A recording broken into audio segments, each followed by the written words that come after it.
Dewan juri yang terhormat dan teman-teman yang saya sayangi, perkenalkan, nama saya Muhammad Kian Mardika, kelas 4B. Umur saya 9 tahun. Saya bersekolah di SD 38 Lauru. Kali ini saya akan bercerita tentang salah satu cerita rakyat yang berasal dari Muna, Sulawesi Tenggara, yang berjudul Jreng Jreng Jreng Anak Yatim.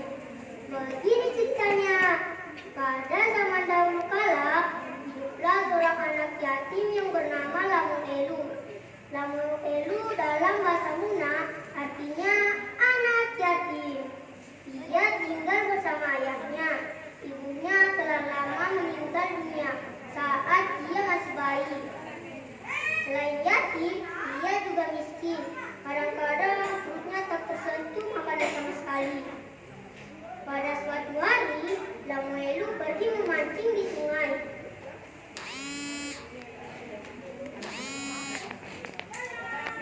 Sesampainya di sungai, ia melemparkan pancingnya. Pagi hingga sore, ia tidak mendapatkan ikan satupun.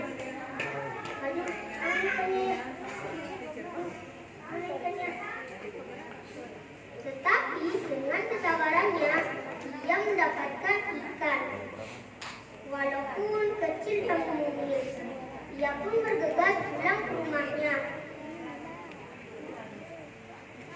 Sesampainya di rumah, ia memberitahu kepada ayahnya, "Ayah, aku mendapatkan ikan, walaupun kecil dan mungil."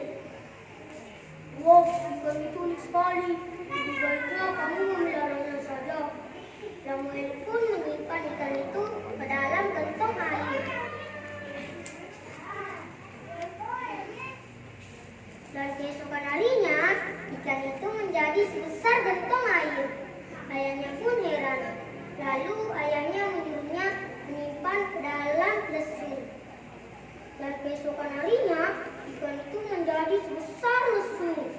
Ayah dan Lamun Elu pun heran. Lalu ayahnya menyuruhnya menyimpan ke dalam guci besar. Dan keesokan harinya, ikan itu menjadi sebesar guci. Ayahnya pun heran. Lalu ayahnya menyuruhnya menyimpan ke dalam drum.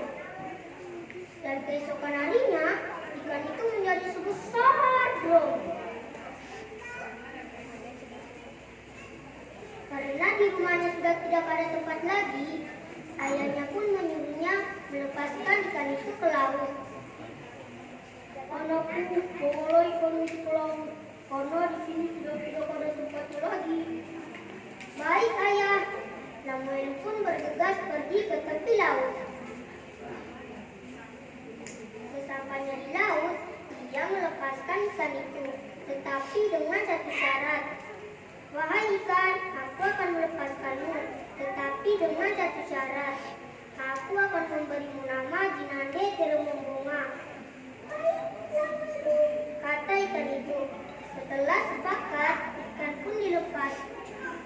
Ikan pun berenang di laut bebas. Mau tahu nggak kelanjutan ceritanya? Wow.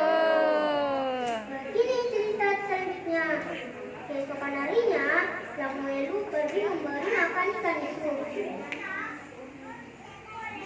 Sampainya di laut, ia memanggil nama ikan itu, Jinande Terumumbunga. Dengan sebutan nama saja, ikan itu muncul di atas permukaan air. Dan ikan itu diberi makan. Demikian kegiatannya di setiap pagi hari. Kegiatannya itu diintip oleh 3 pemuda desa yang tidak lainnya masih famili.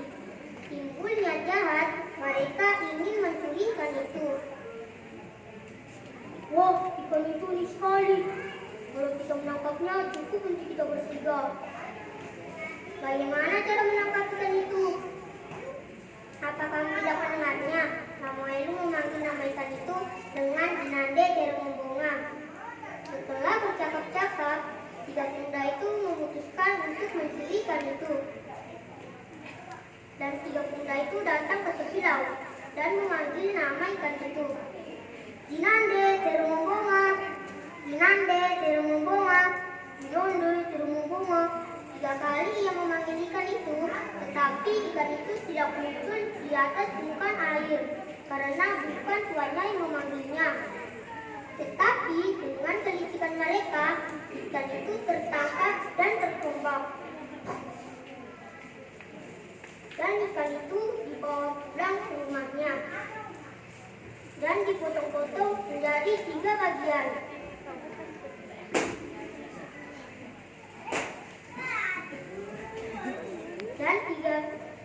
Dan keesokan harinya, Lamuelu pergi memberi makan ikan itu.